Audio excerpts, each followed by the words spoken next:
ఇదిగో మర్యాదగా మాట్లాడవని. మీలాంటి దొంగలకు మర్యాద ఇచ్చేదేంటి? శ్రీకర్, అన్నయ్యని పట్టుకుని ఏంటా మాటలు? కృష్ణ బావ అసలు రూపం గురించి కూడా మీకు తెలియదత్తయ్య. ఇదొక దొంగ జాతకంది, బావ ఒక దొంగ. నోరు ముయ్యవని.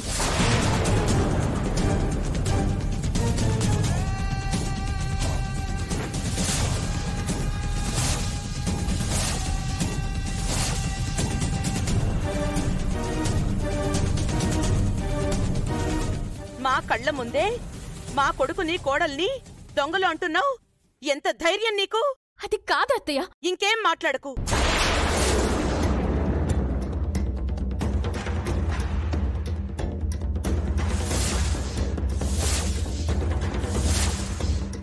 నిహారిక గతంలో ఏవో కొన్ని తప్పులు చేసుండొచ్చు.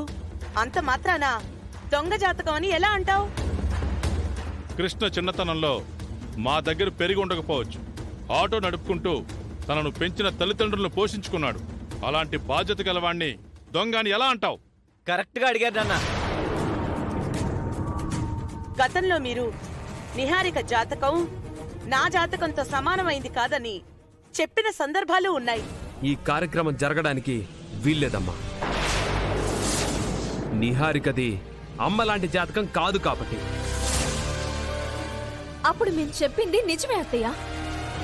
ఆ విషయం మాకు స్వయాన స్వామీజీ గారే చెప్పారు.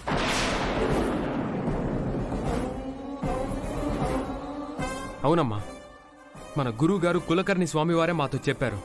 నిహారికది వేదవతి లాంటి జాతకం కాదన్న నిజం బయటపడింది.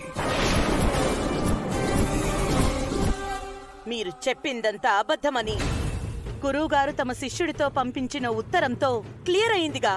ఇందులో ఉంది, నీకిచ్చిరమ్మన్నారు. జాతకంలో ఎటువంటి దోషం, తప్పు, గండము లేవు. నిహారికది అచ్చం వేదవతి జాతకమే.